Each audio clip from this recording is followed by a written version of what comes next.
How to delete Windows app folder on Windows. Hello everyone, welcome back to our channel and today we are back again with a new video. So without any delay, let's get into it. For that, firstly you need to right click on your Windows app folder. Once you do, head toward Properties.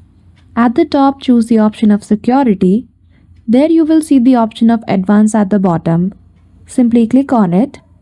Now in Advanced Setting, click on Change. Here you need to make some changes. So in the enter the object name, you can simply write everyone, click on check name and then on OK.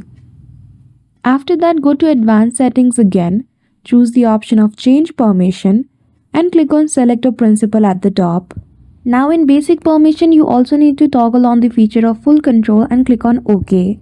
Once you are done changing these settings in the properties of Windows app folder, now you can simply delete it. So that's it.